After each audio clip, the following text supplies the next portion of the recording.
Oi pessoal, tudo bem? Professor James.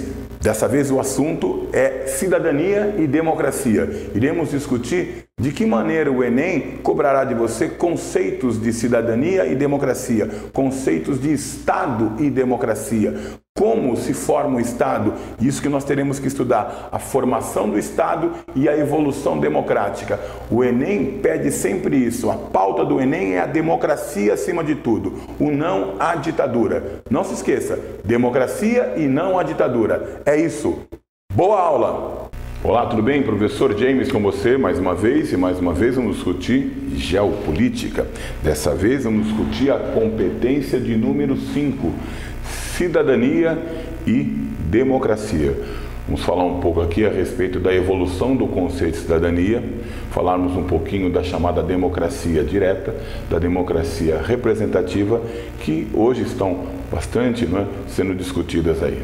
Então nós vamos falar um pouquinho a respeito do conceito de cidadania.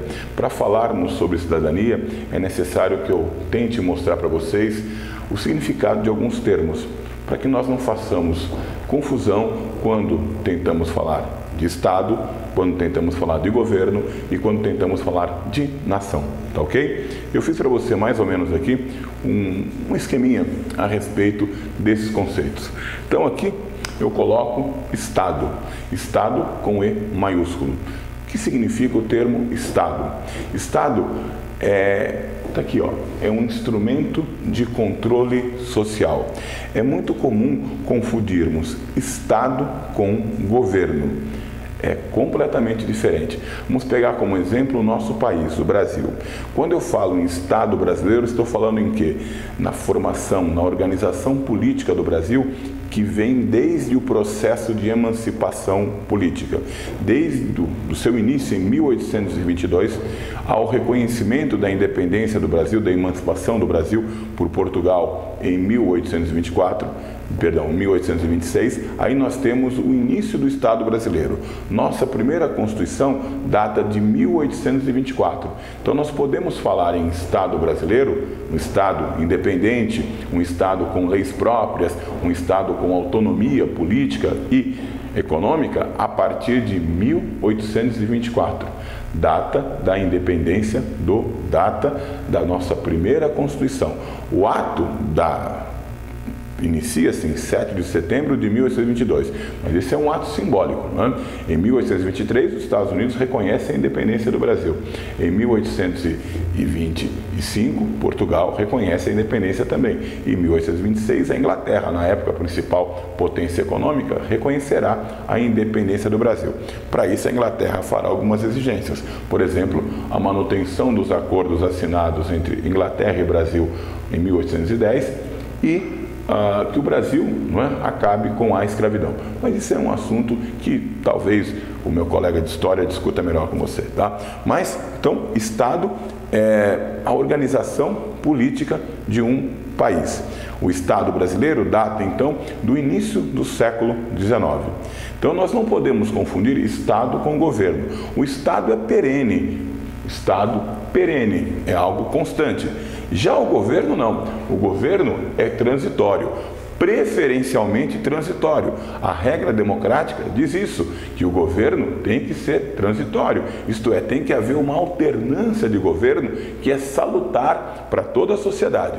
Então o governo hoje do Brasil, hoje, 2013, o governo responde pelo nome de Dilma Rousseff, seu conselho de ministros e mais os deputados e senadores que formam a base aliada no Congresso Nacional. Isso é governo. Atualmente no Brasil, 2013, Dilma Rousseff, os seus ministros, deputados federais e senadores que apoiam a presidente. Isso é governo. O governo é transitório. Estado é perene. Eu coloquei aqui que o Estado é um instrumento de controle social. Por exemplo, você dirige automóvel, quem te deu essa permissão? Quem deu essa permissão foi o Estado, através do quê?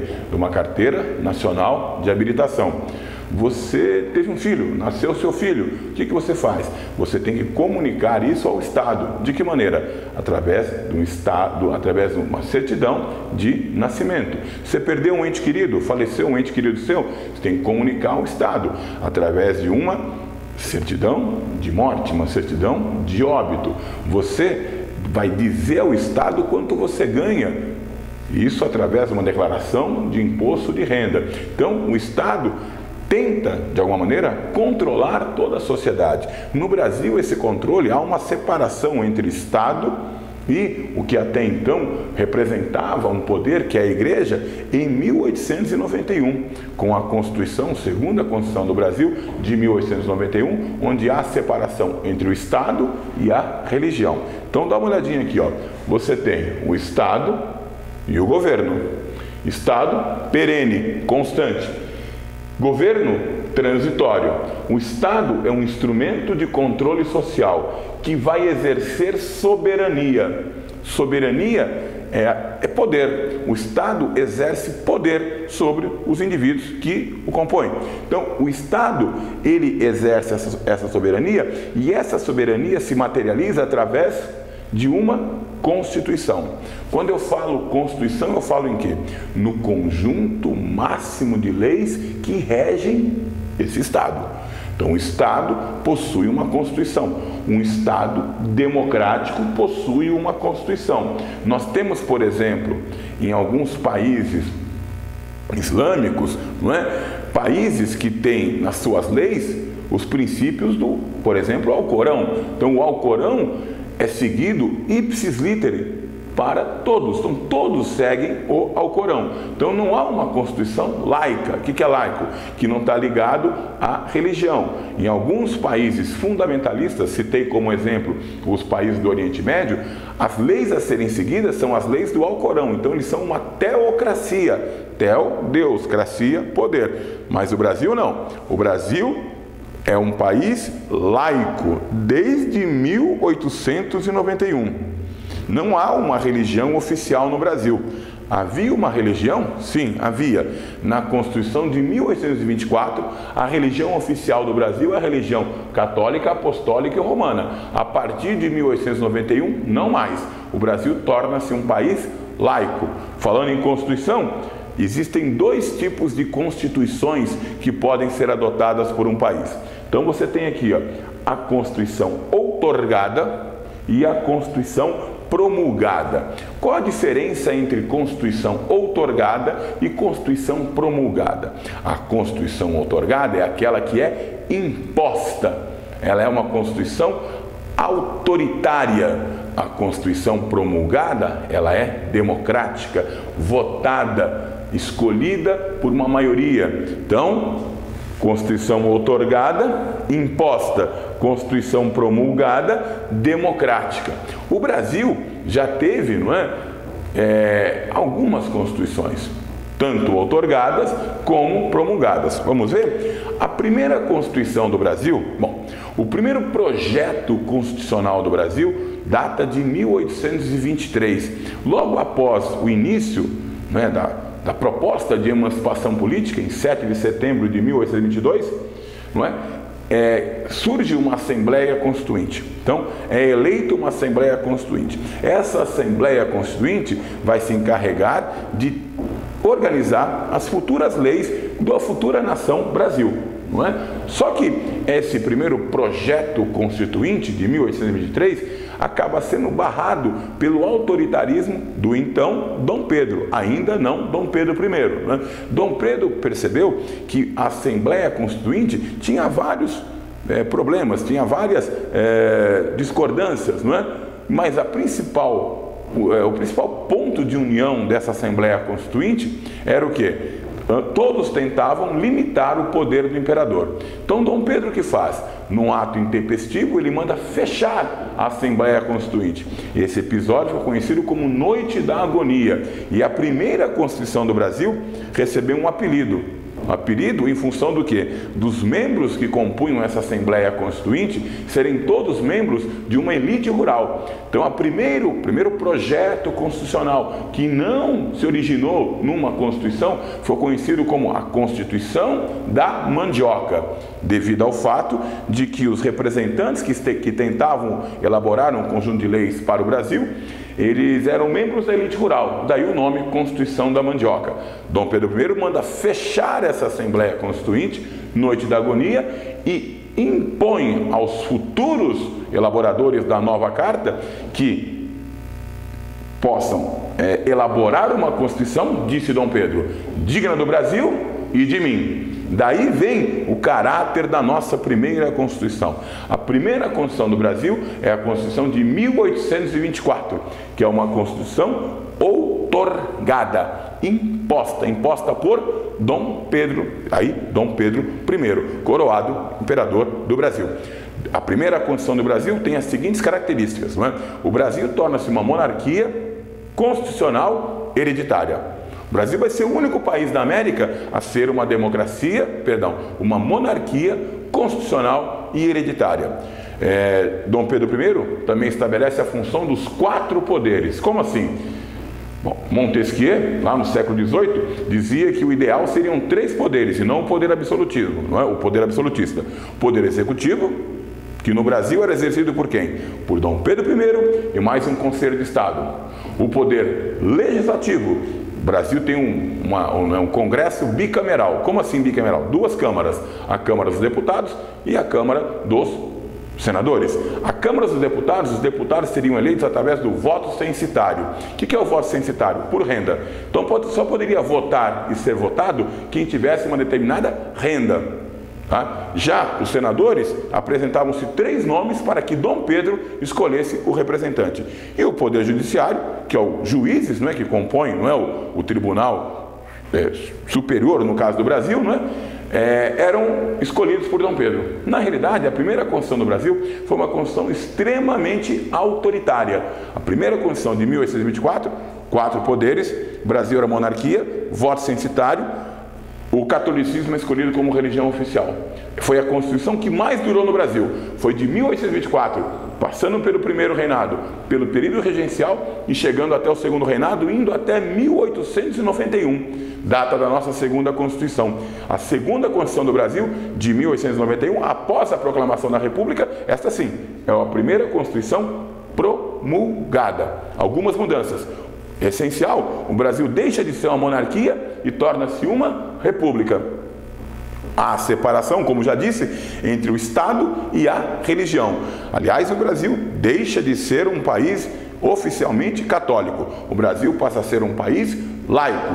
Constituição de 1891. O voto deixa de ser censitário, passa a ser universal. Mais universal para homens com mais de 21 anos e alfabetizados. Aproximadamente 10% da população do Brasil é quem votava. Quer dizer, a representatividade aqui, não é? A participação popular era bastante restrita. Isso no final do século XIX no Brasil. Enquanto que na Europa o mundo vivia, não é, ainda, não é, sobre os ventos da Revolução Francesa, não é? O mundo ainda tentava se entender após a queda de Napoleão. No Brasil, então, nós temos o quê? Nós temos uma Constituição onde apenas 10% da população podia votar. Essa Constituição, que ela estabelecia também que o voto seria o voto aberto. Você teria que votar, mas indicar em quem você votou. Isso é uma coisa que facilitaria muito a coerção do eleitor. Esse período de 1891 a 1934, data da outra Constituição do Brasil, é o conhecido como a República Velha, onde predominou a política do café com leite, onde São Paulo e Minas revezavam-se no poder. 1891 a 1934, nova Constituição, essa já promulgada também, segunda Constituição promulgada, 1891, 1934, a Constituição, a primeira de Getúlio Vargas, não é? Getúlio Vargas chegou ao poder em 1930 e em 1934 vai se render, não é? E vai dar ao Brasil a nossa terceira Constituição e a segunda Constituição republicana. Essa Constituição é muito importante, porque ela assegura o direito do voto secreto e também a Constituição que dará à mulher o direito ao voto. Não é? Aqui já são esboçados, não é, os primeiros itens da consolidação das leis trabalhistas, a CLT. Mas Vargas não era muito favorável à democracia, não. E 3 anos depois, ele vai outorgar, impor uma nova Constituição. A Constituição de 37, que ficou conhecida como a polaca, a Constituição fascista, autoritária do Estado Novo. Vargas dará um golpe para se manter no poder. E em 37 nós temos aí a Constituição, a polaca, outorgada. Esse Estado Novo dura até o final da Segunda Guerra Mundial. No final da Segunda Guerra Mundial, o Brasil respira ventos de democracia, não é? E nós teremos uma nova Constituição, Constituição também promulgada, a Constituição de 1946, que entre tantas mudanças trouxe, por exemplo, um mandato maior para o presidente da República. Se outrora nós tínhamos 4 anos de mandato, salvo o período do Estado Novo, que foi uma ditadura, né? Agora o presidente teria 5 anos de mandato. É chamado período democrático, não é? Então você tem aqui, de 1946 a 1951, o governo de Eurico Gaspar Dutra. De 1951 a 1954, a volta de Getúlio Vargas ao poder, que se suicida em 24 de agosto de 54. Um período de 1 ano e meio aí, nós teremos 3 presidentes, um período bastante conturbado na República Brasileira. Então você tem aí Café Filho, você tem Carlos Luz e Nereu Ramos, num período de 1 ano e meio, mas depois um presidente eleito, Juscelino Kubitschek de Oliveira, que governará de 1956 a 1961. O governo Kubitschek é marcado pelos 50 anos em 5, né? Pelo planos e metas, pelo período de grande euforia da economia e da sociedade brasileira. Mas, no final do governo Juscelino, após a fundação de Brasília, né? Que teria gasto valores hoje 40 bilhões de dólares, é eleito Jânio da Silva Quadros, prometendo moralizar o Brasil. O slogan dele era varrer toda a sujeira. Ele tinha a proposta de acabar com a corrupção, mas ficou apenas 7 meses no poder. Ele governará de janeiro de 1961 a agosto de 61. No lugar dele entra o seu vice, João Goulart. Mas o João Goulart tinha fortes ligações com o getulismo. Tanto é que ele não assumirá o poder no Brasil. O Brasil optará pelo chamado parlamentarismo. Então você tem o João Goulart como presidente de direito e os primeiros ministros. Em 1 ano e meio tivemos 3 primeiros ministros: Tancredo Neves, Hermes de Lima e Brochado Rocha. Cada um deles 6 meses. Então esse período termina com um plebiscito, onde a população vota pela volta do presidencialismo. Aí sim, João Goulart irá assumir o poder, não só de direito, como também de fato. João Goulart é apoiado pelos sindicatos operários, pelos sindicatos trabalhadores rurais, pela União dos Estudantes, e João Goulart acaba tentando propor mudanças que, na opinião dele, iriam possibilitar a sua permanência no poder. E em 13 de março de 1964, João Goulart anuncia a todos, na Central do Brasil, no Rio de Janeiro, as chamadas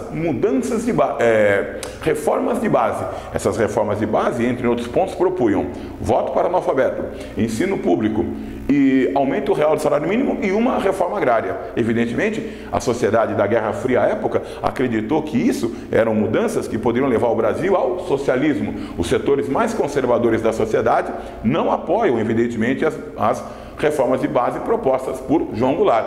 Em São Paulo, por exemplo, são realizadas manifestações, a maior de todas elas, a Marcha por Deus, Família e Liberdade, levou 500 mil pessoas às ruas contra o possível comunismo de Vargas. Era essa a dica que os setores mais conservadores pretendiam para que o exército tomasse o poder à força, num golpe. Então, em 1964, você tem o início da famigerada ditadura militar no Brasil. Ditadura militar que começa, aí os historiadores vão dizer, 31 de março, 1º de abril de 64, isso não importa. Os ditadores tomam o poder. E em 67 e 69, nós teremos 2 novas constituições. Alguns autores vão dizer que é a mesma Constituição, a de 67 e a de 69. Mas são constituições autoritárias, antidemocráticas, que vão retirar do cidadão seus direitos básicos. Então o Brasil teve Constituição outorgada de 1924, 1937, 1967, 1967, 1969. Constituições promulgadas, democráticas, votadas, 1891, 1934, 1946 e a atual Constituição, a Constituição de 1988, que é conhecida como a Constituição Cidadã, promulgada por Ulisses Guimarães em outubro de 1988. Então, Constituição, leis máximas de um país. Bom, essa Constituição é o que diz qual soberania que o Estado tem? E o Estado tem soberania onde? O Estado tem soberania em um território. E o que é o território ao qual o Estado tem soberania? Existe a parte física do Estado. O que é a parte física? São as fronteiras que ele tem com outros estados. Tá? É o espaço terrestre, que é território de um país. Existem terras contínuas e terras descontínuas. No Brasil, por exemplo, nós temos as ilhas oceânicas, como parte do território brasileiro. Tá? Além do espaço físico, eu tenho também o espaço aéreo. O espaço aéreo de um país é inviolável. Bom, aí você vai dizer, peraí, professor, mas houve recentemente um fato onde os Estados Unidos violou o espaço aéreo do Paquistão para prender o terrorista, assim chamado Osama Bin Laden, lá, não é? na cidade ao norte da capital do país, Islamabad, né? Abbottabad, não é? Sim, violou o espaço aéreo, mas aí entraremos na tal da doutrina Bush, que a função dos Estados Unidos é combater o terrorismo no mundo. E o Paquistão questionou, na visão deles, a arbitrariedade do governo americano. Então, o espaço aéreo de um país é inviolável. Temos também um espaço marítimo. O que é o espaço marítimo? O espaço marítimo, para a ONU, são as 200 milhas da plataforma, são as 200 milhas do continente mar adentro. Para os Estados Unidos, eles só aceitam 6 milhas.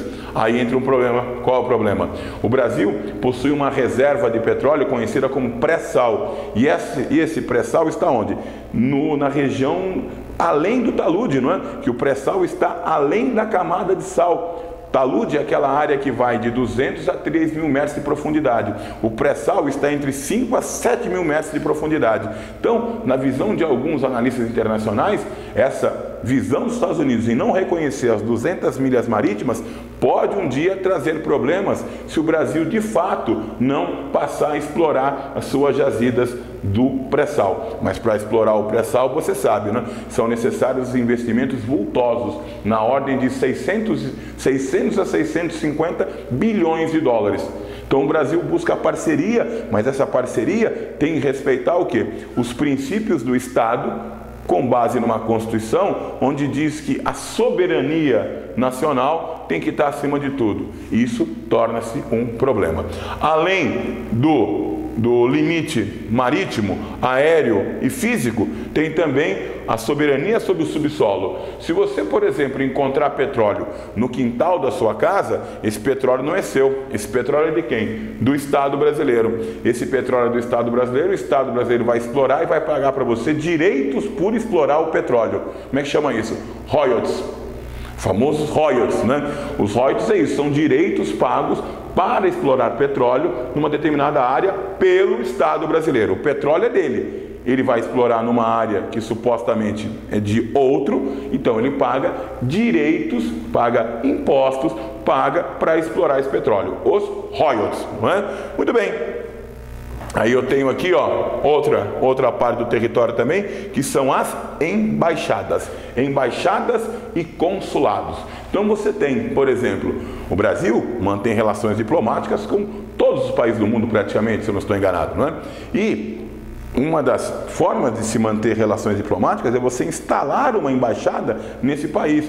A embaixada vai representar os direitos desse país, os interesses desse país nesse país amigo. Então, por exemplo, um brasileiro que estiver na Argentina e lá ele estiver com algum problema, qualquer que seja, ele pode salvaguardar seus direitos na embaixada brasileira. Lá, uma embaixada de um país, ela é inviolável. É parte do território do país em outro. Se, por exemplo, nosso exemplo aqui, não é? A polícia argentina, enfim, as autoridades argentinas tentarem prender esse brasileiro na embaixada brasileira, isso é considerado uma invasão territorial. Então, a embaixada e os consulados fazem parte do território de um país num outro. Tanto é que os argentinos também têm embaixadas no território brasileiro e tem toda a imunidade prevista, não é, num acordo assinado nas Nações Unidas. Então, soberania sobre um território. E a soberania de um Estado também é sobre a população. População essa que é composta por cidadãos. E quem são os cidadãos do Estado brasileiro? Bom, para você entender esse conceito de cidadania, eu dei para você aqui 2 exemplos. o princípio do jus solis e o princípio do jus sanguinis. Como assim? É considerado cidadão aquele que nasce em território desse Estado. Então, por exemplo, no caso do Brasil, nós temos o princípio do jus solis. É considerado cidadão brasileiro aquele que nasce em território brasileiro, isto é, no espaço físico, numa aeronave, numa embarcação, aquele que nasce em outro país, mas é registrado numa embaixada brasileira. Então, nascer em território brasileiro, você é cidadão brasileiro. Mas nem sempre é assim. Eu tenho outro princípio aqui, ó, o do jus sanguinis. O que é isso? Jus sanguinis. É aquele que é considerado cidadão de um determinado estado, quem tem o quê? O mesmo sangue, quem tem o mesmo ancestral. Então, por exemplo, é considerado alemão aquele que tem ancestrais alemães, aquele que tem sangue alemão, independente de onde ele nasceu. Ele pode nascer no Brasil, no território brasileiro, mas se ele quiser cidadania alemã e ele tiver ancestrais, sangue alemão, ele pode pedir a cidadania alemã. Esse princípio aqui do jus solis é muito adotado entre os países do chamado Novo Mundo, os países da América. Os Estados Unidos, a Argentina, o Brasil adotaram esse princípio. Para quê? Para atrair imigrantes, para povoar o território. Já os países da Europa, que, por exemplo, alguns países não querem a miscigenação, não querem imigrantes, eles adotam o princípio do jus sanguinis. É considerado cidadão alemão aquele que tem antepassados alemães, e não aquele que nasce em território alemão. No caso do Brasil, é considerado cidadão brasileiro aquele que nasce em território brasileiro. Tá? E esse cidadão, ele vai ter o quê? Ele vai ter direitos. Que direitos são esses? Bom, eu nomeei para você aqui, eu separei para você aqui 3 tipos de direitos. O direito civil, o direito político e o direito social. Direito civil é aquele que defende com todas as forças as liberdades do indivíduo, as liberdades individuais. É o direito essencial para a democracia. É aquele direito que fala em quê? É o direito que fala no direito de liberdade de expressão, do direito de ir e vir, no direito à propriedade. Então, é aquele que garante as bases da liberdade individual. Sem os direitos civis, não se faz democracia. Então, o direito civil é o direito essencial para toda e qualquer democracia. Eu tenho o direito de me expressar livremente, eu tenho o direito de ir e vir. Aí tem aquele princípio máximo, que virou até um jargão um tanto quanto vulgarizado, né? Que a minha liberdade, ela termina onde começa a do próximo. Isto é, eu não posso, sobre o argumento de exercer minha plena liberdade, de invadir propriedade alheia. Eu não posso, como que eu vou dizer? Eu não posso injuriar um outro cidadão. Eu não posso ir além do bom senso. Então, a liberdade civil é aquela que diz que a minha liberdade vai até o momento em que eu não prejudique outros. Direito civil. E o direito político? Qual que é o direito político? É o direito de exercer a cidadania. É o direito de você escolher e ser escolhido, escolher seus governantes e poder se candidatar a isso. É o direito ao voto. Então, o direito político é um direito que o Brasil vem conquistou já. Não é? Você tem, por exemplo, no direito político, né, algumas restrições. E essas restrições, ao longo da história, estão cada vez mais sendo postas de lado. Por exemplo, existe o direito político uma restrição etária. Como assim? Só pode votar e ser votado quem tiver uma determinada idade. No Brasil, por exemplo, o voto é um direito para as pessoas de 16 aos 18 anos. É um direito facultativo, que ele exerce se quiser ou não. Dos 18 até os 70 anos ele é obrigatório e a partir dos 70 anos ele passa a ser facultativo novamente. O que é facultativo? Você exerce se você quiser. Então, alguns defendem, é polêmico o que eu vou dizer, que o voto no Brasil é obrigatório para que a democracia tenha sua legitimidade. Então, eu obrigo você a votar para que você legitime os governantes. Um governante sem legitimidade, ele está frágil no poder e ele não conseguirá impor à vontade daqueles que o elegeram. Então, a obrigatoriedade do voto, ela se baseia nisso, no princípio de se legitimar os governantes. Tá? Polêmico? Sim, mas é isso que eles dizem. Então, esse é um dos critérios de exclusão, a questão da faixa etária. Outro critério, que infelizmente não é adotado mais, é o critério econômico. No Brasil, nós já adotamos o voto censitário, isto é, só poderia votar quem tivesse uma determinada renda. Tá? A partir de 1891, isso não existe mais. O voto não é mais censitário, ele é universal.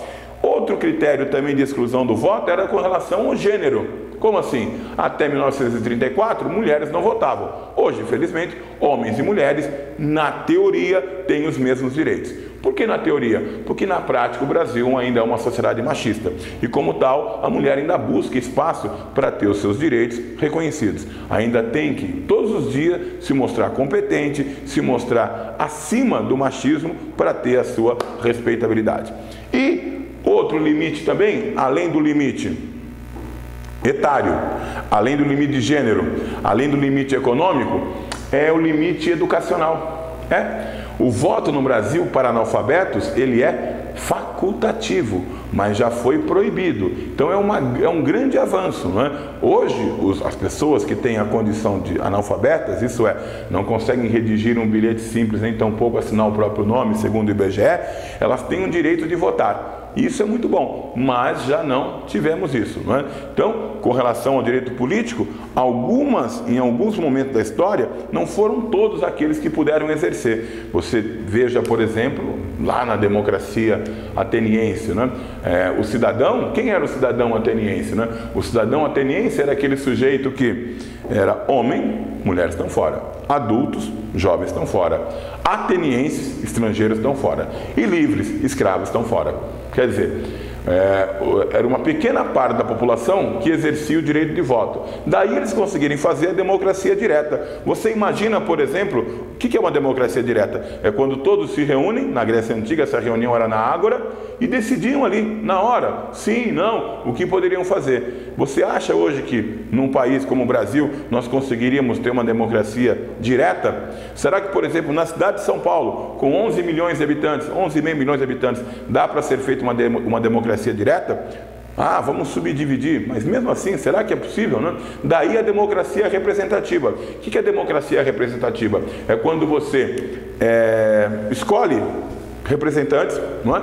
Para legislar por você. Você escolhe vereadores, você escolhe deputado estadual, deputado federal, para representarem o seu voto. Só que essa troca, no Brasil hoje, ela está sendo posta em discussão, porque alguns eleitores sentem-se não representados pelos seus escolhidos. Porque, na visão deles, escolher um representante de 4 em 4 anos é muito pouco e dá um mandato muito longo, dá muitos privilégios para os representantes e esses representantes não cumprem com suas promessas. Daí a necessidade, na visão de alguns, não é, de fazermos reformas políticas no Brasil. E, finalmente, o último dos direitos do cidadão está aqui, ó, é o direito social. Esse, infelizmente, ainda buscamos conseguir. O que é o direito social? É o direito à educação, é o direito à saúde, é o direito a um transporte público de qualidade, é o direito a uma previdência quando você já é idoso. Então, são os direitos que a sociedade deveria dar ao cidadão. Em países desenvolvidos, esse direito já está bastante avançado, né? O direito social. Então, em alguns países como Suécia, Dinamarca, Noruega, né? A educação, ela é plena, a saúde está aí para todos, né? A previdência funciona, mas no Brasil nós não conseguimos isso, né? Uma prova disso é a dificuldade do ingresso no vestibular das principais universidades desse país de alunos de escola pública, né? Na Universidade de São Paulo, na Unicamp, na Unesp, nas grandes universidades desse país, são menos de 30% os alunos de universidades públicas que conseguem chegar a essas instituições. Há um projeto por parte do atual governo que propõe o seguinte, que em 2 anos nós tenhamos aí metade, 50% dos alunos nas universidades públicas oriundos de escolas públicas. Tá? O Enem, ele tenta trazer esse aluno de outra maneira. A proposta inicial do Enem não é cobrar conteúdo do aluno, porque ele sabe que isso ele dificilmente terá nas escolas públicas. Ele quer cobrar o quê? Raciocínio. É uma outra cobrança por competência e habilidades, não por conteudismo. Então é uma proposta inovadora, ainda está no seu início, tem erros, mas não se esqueça, o Enem tem apenas 12, 13 anos de existência. Então os erros irão acontecer, sim, os erros acontecem, sim, mas nós estamos falando em menos de 20 anos. É muito pouco para que consigamos mudar a educação no país onde o Estado brasileiro sempre foi omisso. Nós temos 20 anos aí apenas de um Brasil moderno que busca diminuir a concentração de renda, que busca trazer esse cidadão que até bem pouco tempo vivia à margem da sociedade, não apenas através da inclusão ao consumo, mas também com que esse cidadão seja capaz de discernir, através de uma educação de qualidade, tem acesso à infraestrutura, saneamento básico, água encanada, energia elétrica, mas isso é muito difícil, não é?